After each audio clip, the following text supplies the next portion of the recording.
Welcome to Africa News. Coming up, 30 people die in the latest round of clashes between rival armed groups in the Central African Republic. This is a first group of EU peacekeepers arrives in the capital, Bangui. In South Africa, more emotional scenes at the trial of Oscar Pistorius as the athlete is shown a photo of his dead girlfriend. And Doctors Without Borders slams the United Nations over conditions for refugees at one of its compounds in the South Sudanese capital. We're going to start with the Central African Republic, where 30 people have been killed in fighting in the central town of Dakar. That's in clashes between mainly Christian anti-Balaka militia and predominantly Muslim Seleka fighters. Police saying the majority of the dead were civilians. This is the latest in the intercommunal bloodshed, which has afflicted the country since last year's Seleka rebellion. Meanwhile, the first EU troops due to boost the French and African Union peacekeeping mission have arrived in the capital, Bangui. EU troops, meanwhile, are currently being redeployed to protect Muslim populations in the wake of Chad's withdrawal from that force. France 24's Tatiana Mosso and James Andre sent this report from the city of Bossangoa, 300 kilometres north of Bangui. These are Bossangoa's last Muslims, 500 of them. They have taken refuge in what was once a school. The anti-Balakas are walking around with weapons. They kill people. They're assassinating the Muslims and looting. All the houses of Muslim families have been burned down in Bossangoa. The few Chadian soldiers who still patrol the camp are the only defense against attacks by the anti-Balaka Christian militias. Since the announcement of their withdrawal, they're packing up and have reduced their activity. These Muslims hope to flee to Chad, leaving their lives behind. We will come back. We must come back. Because this is our village. We cannot abandon it like this. Those who are about to leave hope to come back one day, but this is all that's left of the Muslim neighborhood here in Bossangoa. Before they can come back, the hatred will have to ease between communities, and that's going to take time. The Christians also live in fear. Here, there are only 600 refugees left out of the 42,000 that sheltered at the church back when the Seleka operated in the region. They still refuse to leave. They are too afraid. The two communities are still suffering, and it's not over. Some ex-Seleka rebels have returned to Chad. Others have just vanished. They are still on Central-African soil. In a few days, a convoy will leave the Muslim camp.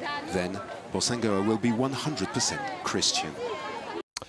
Next to South Africa, and more emotional scenes at athlete Oscar Pistorius' trial.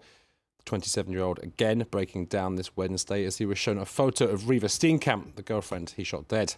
With the latest, here's France 24's Catherine Spencer. It was the moment Oscar Pistorius and his team were likely dreading: cross-examination.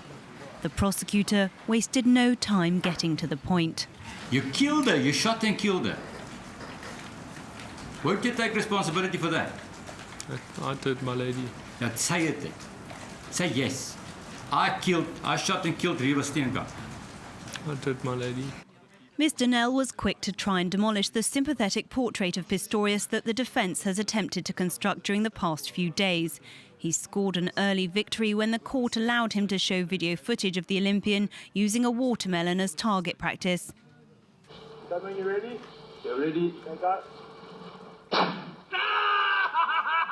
Why don't you just admit that you shot that firearm at the watermelon to see what the effect would be if you hit somebody in the head, in the brain? The South African athlete told the court that he used to enjoy handling firearms and shooting at targets, but he insisted that he had no intention of killing his girlfriend Riva Steenkamp. The incident took place on Valentine's Day last year. Struggling to regain his composure, Pistorius described what happened when he found Riva. I checked to see if she was breathing, and she wasn't, and I put my arms underneath her shoulders and I pulled her weight onto me, and I sat there crying for some time. I had her head on my left shoulder, and I could I could feel the blood was running down on me. The prosecution alleges that Pistorius killed her by firing through a closed toilet stall door after an argument. But the 27-year-old murder suspect maintains that it was a dreadful accident after he mistook Riva for an intruder. Pistorius faces a possible prison term of 25 years to life if convicted of premeditated murder.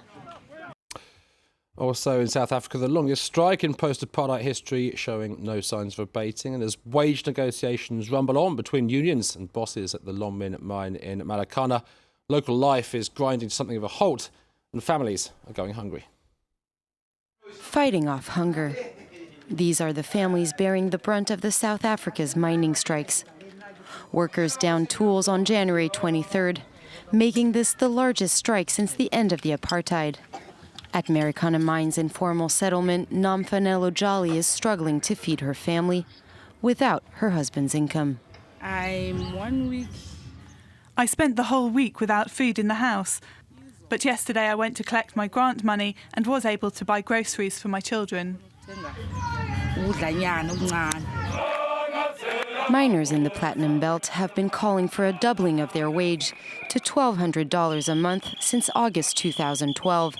When 34 striking workers were shot dead by police. With labor unions and the platinum companies deadlocked ever since, some 800 miners went on strike in January. Now businesses and shops in Marikana have been forced to close down. Some miners have even turned to moneylenders to make ends meet. And really, I have never been to a place like this before, but if things are like this, we have now to make means of a living now. So that's why we're resorting to other things. The crippling strike has already cost workers almost $500 million in lost wages. In platinum companies Anglo-American, Implats and Lonmin, $1 billion in lost revenue. Miners' families say they still support the strike despite the hardship they're suffering. But companies warn the industrial action will inevitably lead in job losses, even if a settlement is reached. Next to South Sudan and criticism for the United Nations over conditions for refugees sheltering at one of its facilities in the capital, Juba.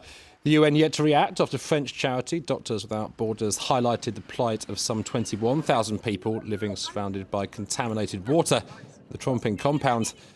They sought refuge there after fighting broke out between government troops and rebels in December. Well, the big fear is that that diarrhea cases will increase a lot, and with that also the potential of a cholera outbreak, which will be devastating in a camp like this one. Mali's new Prime Minister has been speaking out about the challenges facing his country.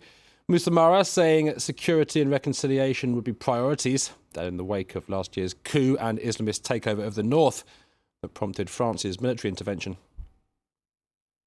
Restoring and reinforcing our institutions must come first. Without institutions, you can't have a country, a republic. Next, we need to focus on security for all Malians throughout the country. Then there's the national reconciliation. We need to re-establish the social fabric that's been torn apart by the troubles of recent years. That's it for African News. Stay still with us here on Live from Paris. Cyril Vanier will be taking over very shortly.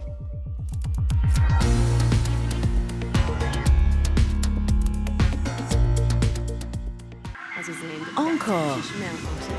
How do artists and writers see the world? France 24's Culture Show takes you beyond the headlines to the crossroads where the arts meet the news and engage with what's happening in our lives today. Encore, en France 24 and France24.com.